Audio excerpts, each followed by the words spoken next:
Hi, everyone. Welcome to our last author chat for National Teen Lock-In. I'm thrilled to be rounding the night out with Elizabeth Briggs, and she has some interesting questions and answers for us to give, I'm sure. Without further ado, here is Elizabeth. Hi, thanks for coming tonight and asking me questions. My name is Elizabeth Briggs. I'm the author of Future Shock, which is a YA time travel murder mystery. And I live in Los Angeles, and I have 3 dogs. They're all rescues because on the side I also volunteer with a dog rescue group. And yeah, so question number 1 is, please tell us about the Future Shock series. All right, this is Future Shock. It's my book. It came out in April. It's about 5 teens who travel to the future for 24 hours. And when they're there, they discover that something terrible is going to happen to them when they get back. So they have to figure out if they can change their fate. And 4 of the kids are foster kids, which was important to me because I used to work with foster kids. And the sequel is called Future Threat. Here's a sneak peek of the cover. It hasn't officially been revealed yet, but you guys get to see it. And it comes out in March 1st of next year. And it is also about Elena. And it has an all-new time travel adventure where they go to the future again to rescue another group of time travelers. And each book wraps up, so there's no cliffhangers or anything, but it has an all-new mystery.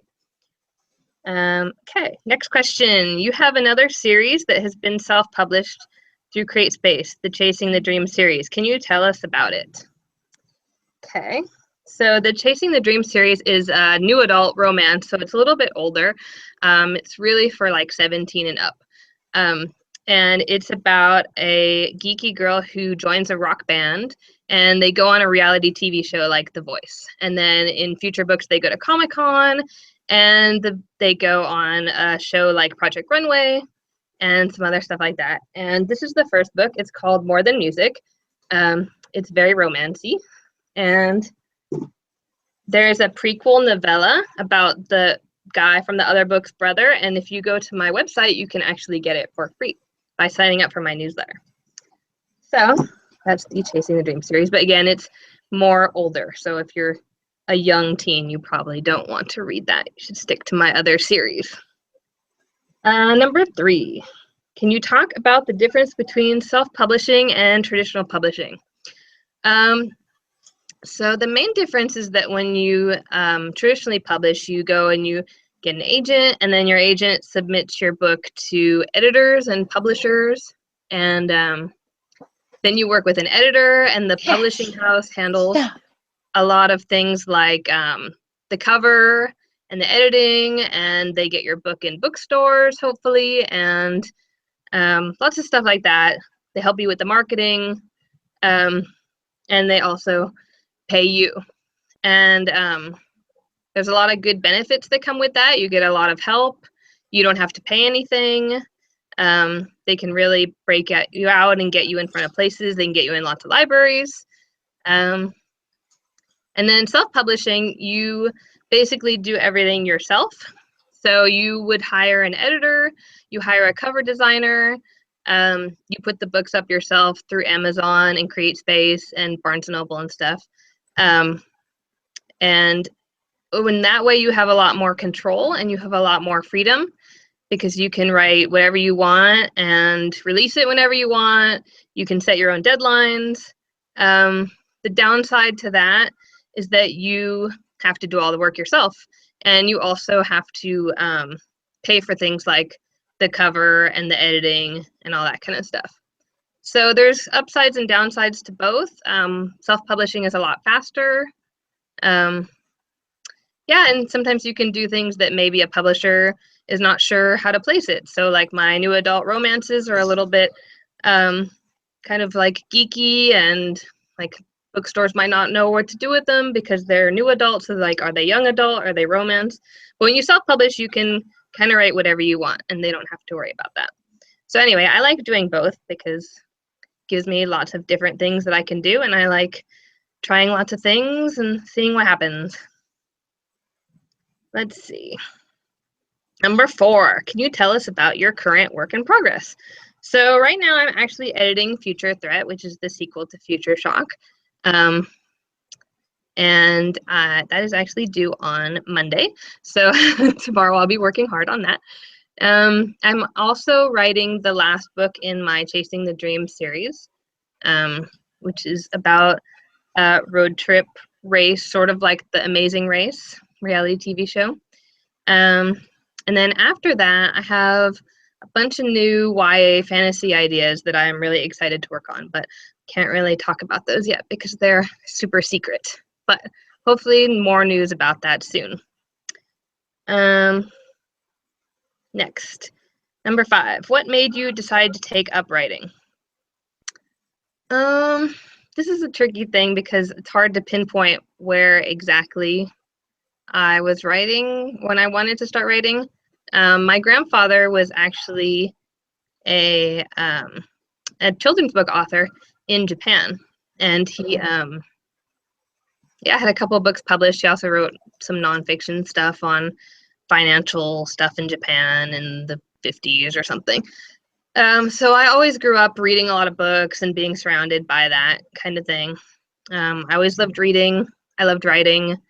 When I was a teenager, I wrote lots of really emo poetry and stuff.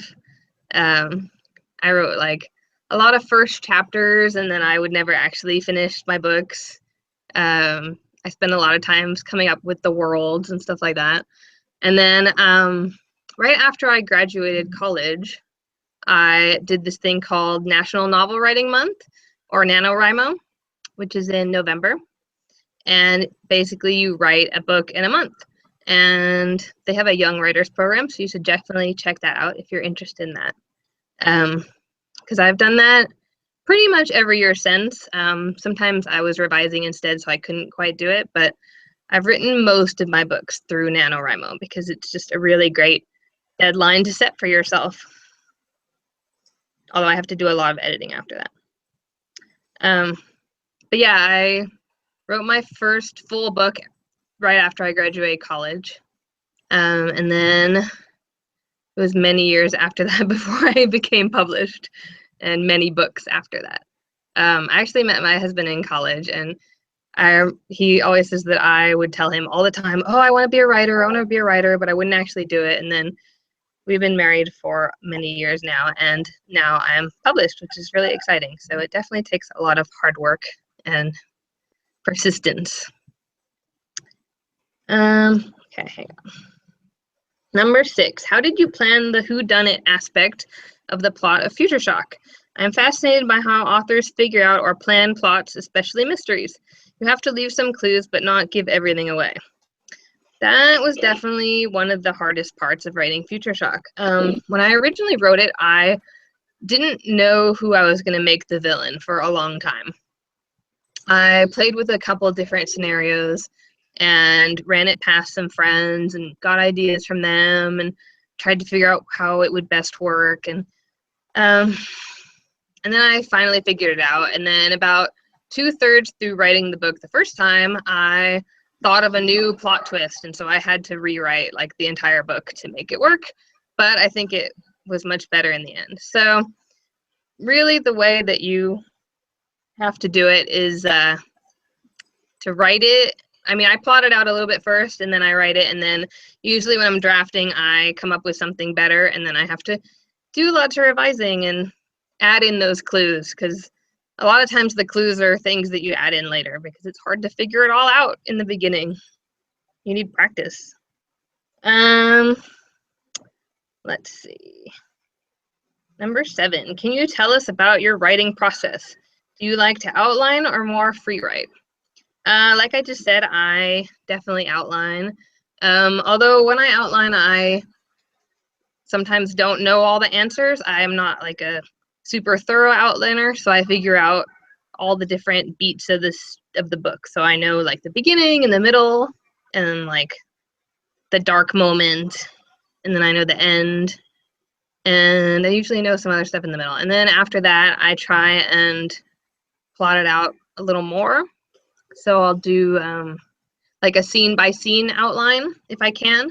But sometimes the scenes are super vague, so they'll just be like, oh, in this scene, the characters get in a fight. And then when I'm writing, I have to figure out what exactly they do and how they get in a fight. So in that way, it keeps it kind of a surprise to me also when I'm writing, and that makes it a little more fun than if I knew everything in advance. Because if I knew everything, I probably wouldn't want to write it, you know? I need to discover it myself. And then after that, I write a first draft, which is always terrible. It's really bad. I've written 10 books now, and I keep thinking that my first drafts will not be terrible, but they always are. So I've just kind of taught myself that it's okay if they suck, and nobody else has to see it except me, and I will fix it later. And so the first draft is just kind of like me telling myself the story, and then I do a lot of revisions after that. And that's when I make it good and make it into a real book, basically. And then I give it to some friends who are also writers, and I make them read it and tell me what is wrong with it and how they think I can make it better. And luckily, they are super smart, and so they give me lots of good advice on how to make things better. And after that, I send it to my agent, and then she sometimes has more feedback. And then it goes to my editor if we have one, or she finds me an editor, and then they have more comments. So you can see there's a lot of revising, and it kind of never ends until the book is out. Okay, let's see. Number 8. Do you listen to music while you write or create playlists for your books? So I do. I love music. One of the reasons that I wrote the book More Than Music about the rock band is because I used to play guitar, although not very well. But I have 3 guitars, and I love them. And yeah, I wish I had more time so I could play more. So anyway, I love music, and I listen to usually a lot of like movie soundtracks, movie scores. Sometimes I listen to video game scores. Like I love the Tron Legacy score. That one's really good. Or lately I've been listening to the Assassin's Creed Black Flag score because I was working on a new fantasy novel and it kind of went with that. And what else? I do make playlists for every single one of my books. So if you go to my website and click on the book title, you can see all the playlists. And there's one for Future Shock on there, and there will be one for Future Threat. And sometimes I listen to those like right before I start writing or revising so that I can get in the right mindset of the characters and what they're going through. And yeah. Number 9. What is the hardest thing about writing a science fiction style story? The hardest thing is, in my opinion, doing all the research on the science stuff and making sure that it's plausible. So I did a lot of research on what the world might be like in 30 years from now. So a lot of that was doing things like looking at what technology is being created right now, and then sort of thinking about how we would use that in the future. And also looking at predictions of what scientists think will happen in the future. So I looked at things like self-driving cars, which are actually things that we have now, like Google has them, and they're actually using them. And I think they're legal in Nevada, actually, even though they're not widely used yet. So I looked at that and I thought, well, maybe in 30 years, that would be the main kind of cars we have, because they're, in theory, a lot safer, and they would free up a lot of time so that when you're in a car, nobody has to drive. They can all just, watch TV or play on their phones or whatever they have, read a book. So that was one thing I thought of, and I also thought it would help with traffic a lot, which in Los Angeles is a big problem. Let's see. I've lost where I was. Okay. Number 10. Let's play the favorites game. This sounds fun. Favorite book you have read recently? Ooh, this is tough. I read a lot. Favorite book I've read recently is probably this book called Of Fire and Stars by Audrey Coulthurst. It comes out in November from Harper, and it is about a princess who is engaged to a prince of another kingdom. But when she gets there, she actually falls in love with her sister, with the prince's sister, I mean. So it's a lesbian princess fantasy romance, and there's ponies and magic and balls, and it's romantic, but there's politics and action and all sorts of stuff. So it's really good, and you should definitely read it in November. Favorite genre? I guess sci-fi, although fantasy is pretty close also. And I also love action, adventure, romance, but I guess sci-fi is probably my number one. I'm like a huge Star Wars geek. Favorite TV show? This is also tough. I watch a lot of TV. I don't know what my all-time favorite is. I don't know. I really love Arrow, even though I know some of the later seasons have not been great, but I still love it. I don't care. I really love The Flash. I just started watching Stranger Things on Netflix. That was really good. I haven't finished it yet, though. I love The 100. I don't know. So many shows. Like old school shows. I loved Alias when it was on. I love Chuck. I don't know. I like to binge watch things. Oh, I know. Jessica Jones, one of my all-time favorites, and Daredevil. I'm really excited for Luke Cage, which comes out soon. I watch a lot of Netflix, you can tell. Favorite movie? Star Wars. Oh, and also Jurassic Park, because I love dinosaurs. Oh, and The Matrix, that also really made me want to write sci-fi. Favorite actor or actress? I don't know. Too many. I can't pick one. I really like Chris Evans, though, mainly because he's cute. Favorite music band artist? All these favorites, they're so tough. I like so many things. Music, I like rock music, alternative. Favorite band, probably 30 Seconds to Mars. Favorite food? French fries. No, garlic bread. I don't know. I like food. Favorite place to travel? I don't know. My husband is from England, and his family lives in London, and I really like visiting them and going to London. And his mom and her family live in Wales, and they have a sheep farm there. So it's pretty cool to go and visit them, although it does rain there a lot. But it's very different from where I live in Los Angeles, so it's kind of fun to go out there and go to the sheep farm and see all that stuff. Do you listen to podcasts? If so, which one? I don't really listen to podcasts. I used to listen to a lot of them when I had a long commute to work, but now I work from home, so I don't really have that anymore. I do listen to a couple, but they're all about like marketing books and self-publishing and writing and stuff like that. There's a really good one that I used to listen to that I think is still going. It's called Writing Excuses, and it has a bunch of famous authors like Brandon Sanderson and some other sci-fi and fantasy authors, and they have a lot of guest authors. So if you like writing, I would definitely say check that one out. How do you feel about book to movie adaptations? Would you rather your books become a movie or a TV show? I like book to movie adaptations most of the time. This might get me in trouble, but I kind of think that sometimes they're better because they cut out a lot of stuff that is kind of boring. But like Lord of the Rings, I kind of think the movies are better. Sorry. So yeah, I'm cool with it. I would love for Future Shock to become a movie. I think it would be very good for a movie because it has such a short time frame, so it could easily be crunched down to 2 hours, I think. I actually wrote a screenplay once, and I think that when I write, I kind of think about how things would, I think in a sort of cinematic movie way, so I think that that probably would work for a movie. I would love it to be a TV show too, though. I mean, that would be really cool.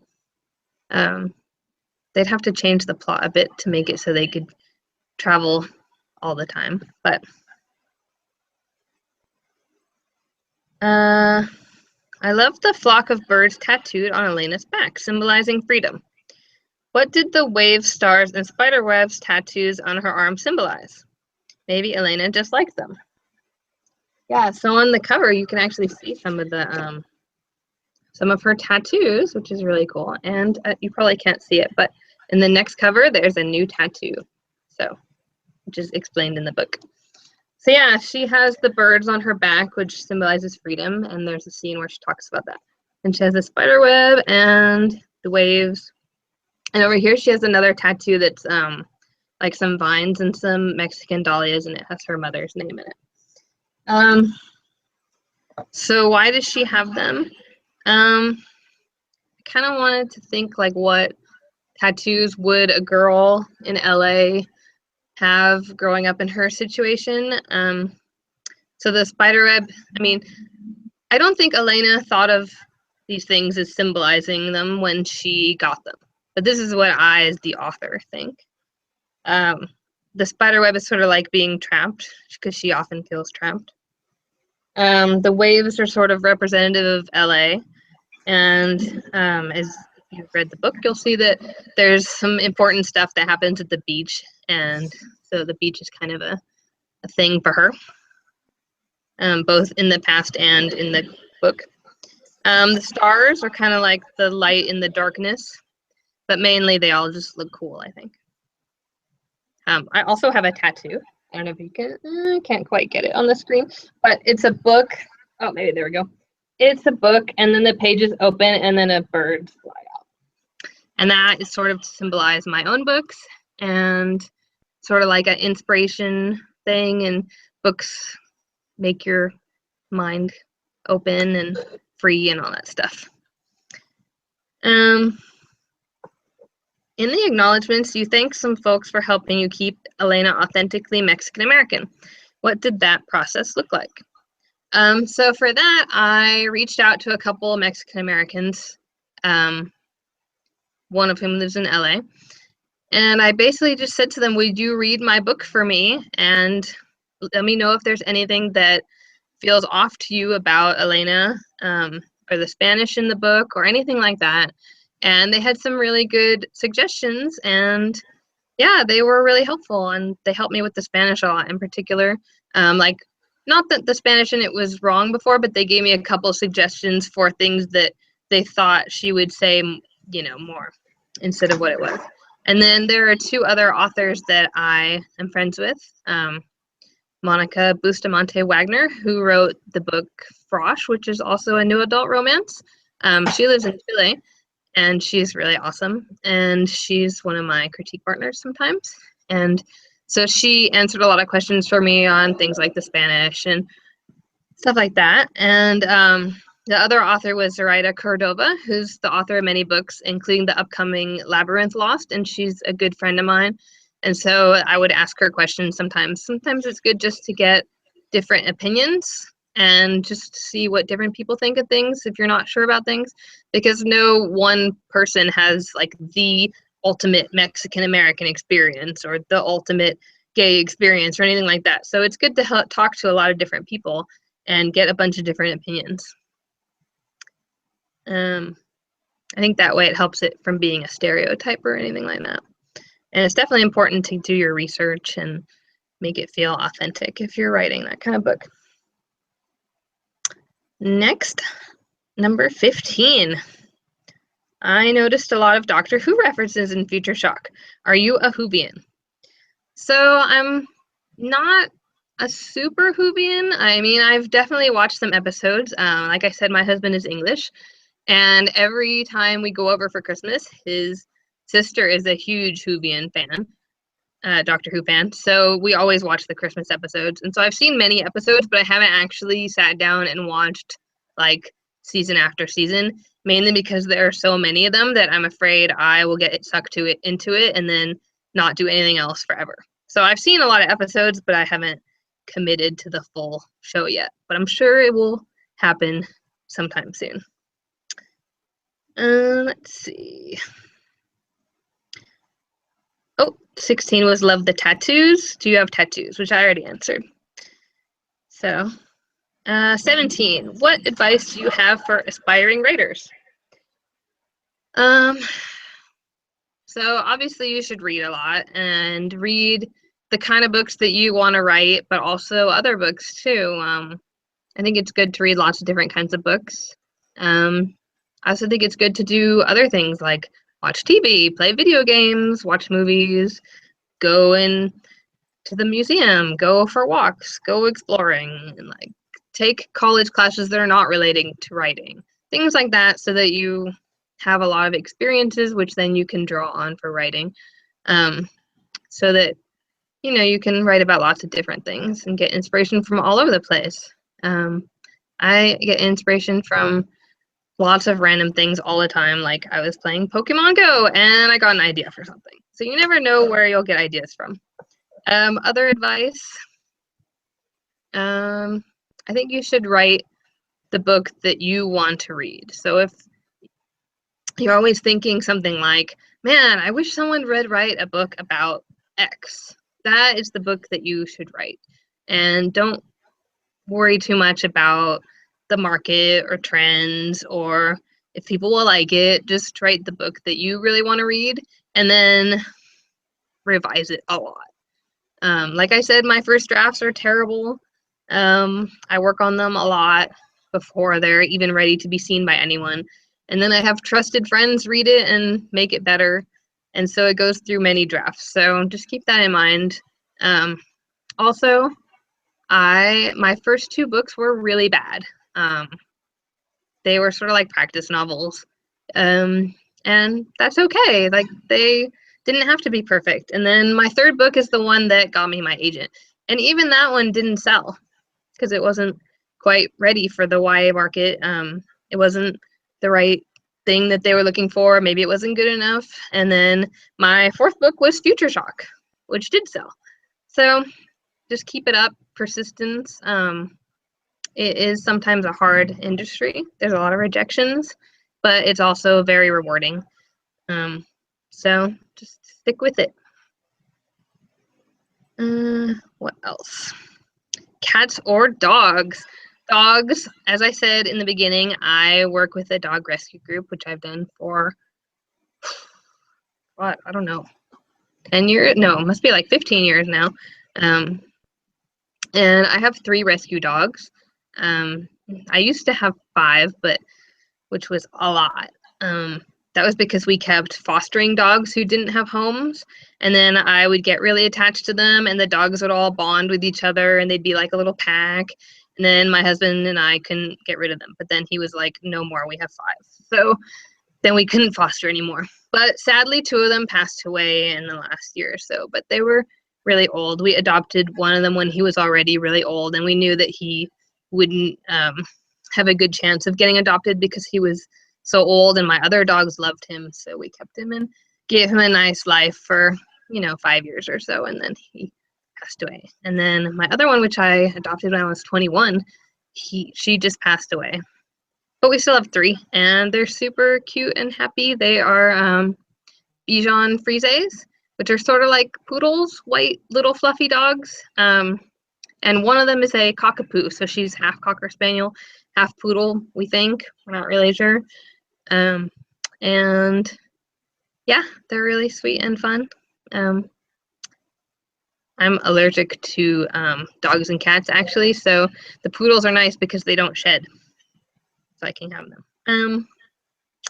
Let's see. If you could have dinner with 5 people, living or passed away, who would you pick? Oh my God, this is tough. I don't know. I might come back to this one. 20, you seem like a gamer. What are your favorite games? I am a gamer. I am a huge BioWare fan. So I play Mass Effect, Dragon Age, the old Star Wars Knights of the Old Republic. I'm a huge RPG fan. Final Fantasy, I've played many of those games. What else? Assassin's Creed. I just played Assassin's Creed Black Flag, and I have Syndicate lined up as a reward for me when I finish my revisions. Writing is hard, so I need breaks sometimes, and I need rewards, and so video games are my reward sometimes. Mystique. Well, oh, and my husband and I actually on our third date we played Halo together because we're super geeky. Let's see, 21. Would you want to live on the planet with dinosaurs? Yes, definitely. I would have a T-Rex and I would ride it around, and a pterodactyl, so then you could fly around. Yes, I have many T-Rex things around my house and T-shirts and all the Jurassic Park movies, and I love dinosaurs. So I would totally, if I can write a YA book with dinosaurs, it's gonna happen. I don't know which book yet, but it's gonna have dinosaurs. Let's see, 22. If you could talk to your 16-year-old self, what would you say? I would tell her that, I don't know. I would tell her that your life is going to be good in the future, even if it sucks right now. And to not stress so much about high school and stuff like that, because it's just a short time in your life, and I feel like college and everything else was much better for me. So it all got better after that. And I would tell my teenage self to follow my dreams because I always wanted to be a writer, and now I am, and so I did it. And I'm really glad I didn't give up on that, even if it was hard sometimes. 23. Where did the inspiration come from for your books? So, Future Shock, I was watching a documentary on the Science Channel with Stephen Hawking about time travel, things like that, because I'm super geeky and I like science. And he said that time travel to the past would be impossible because of lots of different things. But he said that time travel to the future is possible because of black holes and going almost as fast as the speed of light and stuff like that. So it kind of sparked the idea. The only thing is that once you time travel to the future, you would be stuck there. So I had to kind of break physics and kind of throw out his science. Sorry, Stephen Hawking. Otherwise, I wouldn't be able to bring the people back. So, yeah, and then I was doing research on an agent, and I saw that she had a giveaway about if you could travel anywhere in time for 24 hours, where would you want to go and why? And so I thought, I would like to travel 30 years in the future to see what would happen to me and to the world and to see all the new technology and stuff like that. And then I thought, oh, well, what if something really bad happens to me in the future? Would I be able to change it? And would I actually want to know, or is it better to not know? And so that's how I got the idea for Future Shock. And then, funny enough, she became my agent for my third book, the one that didn't sell. And then she ended up being the one who sold Future Shock. And that was just kind of coincidence, I guess. But it's kind of a cool thing that it's like it was meant to be.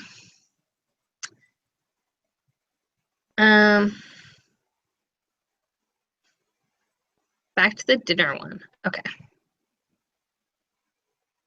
Thinking. Number 1, George Lucas. Number 2, Michael Crichton. Can tell my inspirations here. Number 3, Michelle Obama, because she seems really smart and cool. Who